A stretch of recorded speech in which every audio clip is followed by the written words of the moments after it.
Assalamualaikum and welcome back to my channel and today's video is dedicated to the don'ts of CSS। सबसे पहले देखें तो जब भी आपके हाथ में पेपर आता है तो सबसे पहले आपके हाथ में क्या आते हैं MCQs। तो पहले MCQs की बात करते हैं and the first tip that I am going to give you is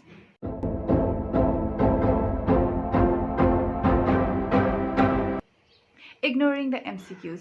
Do not ignore the MCQs part of a paper।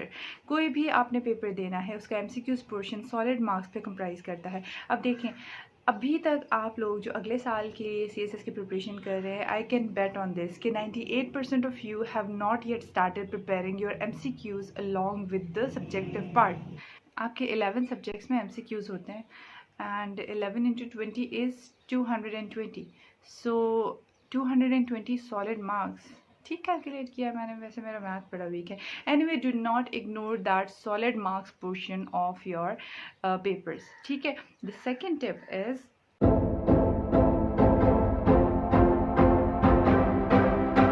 Listening to everyone. नहीं, do not listen to everybody. देखिए अभी मैं आपको, या फिर आपने अगर इससे पहले मेरी इंग्लिश ऐसे की वीडियो देखी हो तो उसमें मैंने आपको ये बताया है कि मैंने इंग्लिश ऐसे की भी पूरी प्लेलिस्ट बनाई हुई है।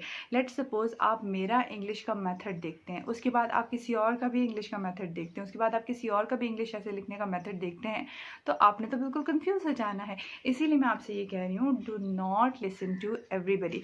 फॉर एग्ज़ाम्पल देखें, मैंने जो अपनी इंग्लिश ऐसे की प्लेलिस्ट बनाई हुई है उसमें मैंने ये बताया है कि इंग्लिश ऐसे के लिए इंट्रोडक्टरी पैराग्राफ के एंड पे थीसिस स्टेटमेंट आएगा। आप किसी और की वीडियो देखें, हो सकता है उन्होंने भी ऐसे क्वालिफाई किया हो और इस मेथड से किया हो कि थीसिस स्टेटमेंट इंट्रोडक्टरी पैराग्राफ के स्टार्ट में आएगी।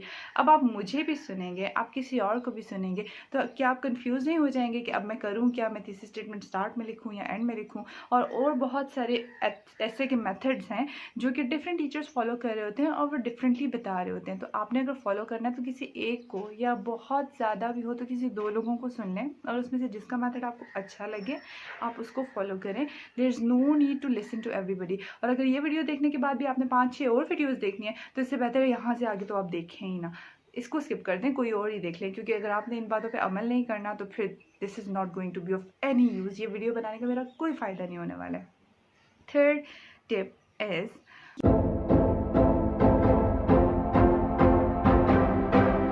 yes, it is about not losing the consistency। देखें अक्सर इस तरह से होता है, वी गेट बोर्ड, हम पढ़ना बिल्कुल छोड़ देते हैं, या फिर कोई फंक्शन आ जाता है, किसी कज़न की शादी आ गई। अब ऐसे भी नहीं करना है कि शादियां अटेंड करनी छोड़ दें या फिर कोई और इवेंट्स जो कि फैमिली के अंदर उनको अटेंड करना छोड़ दें। जाएँ, अटेंड करें, वापस आएँ, लेकिन वापस आके ये नहीं कि उन्हीं मेमोरीज़ में रह जाएँ, ठीक है। करना आपने ये है कि फिर सब कुछ भूल भाल के वापस पढ़ाई की तरफ आ जाना है। तो कंसिस्टेंटली पढ़ेंगे, कंसिस्टेंसी लूज़ नहीं करेंगे तो ही, क्योंकि आपको पता है कोर्स बहुत ज़्यादा होता है, उसको कवर करना होता है, तो कंसिस्टेंसी लूज़ किए बगैर पढ़ना है। And the final tip that I am going to give you today is about the writing practice.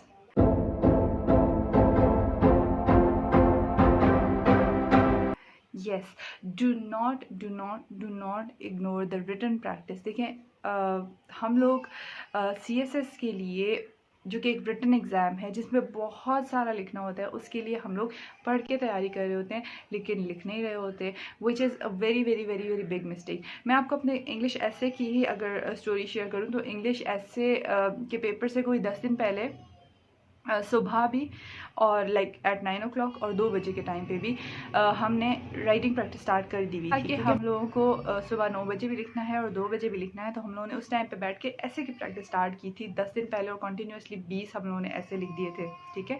तो उसके बाद ये हुआ, उस राइटिंग प्रैक्टिस का ये फ़ायदा हुआ कि मैं 2.5 आवर्स में अपना अराउंड 1900 वर्ड्स का ऐसे कंप्लीट कर चुकी थी, और उसका रिजल्ट क्या आया था वो मैं आपके साथ ऑलरेडी शेयर कर चुकी हूँ अपनी एक और वीडियो में। इसलिए राइटिंग प्रैक्टिस को बिल्कुल भी इग्नोर नहीं करें। That is going to help you out a lot since it is a written exam जिसमें आपको बहुत ज़्यादा लिखना होता है, इसलिए राइटिंग प्रैक्टिस को इग्नोर बिल्कुल भी नहीं करना है।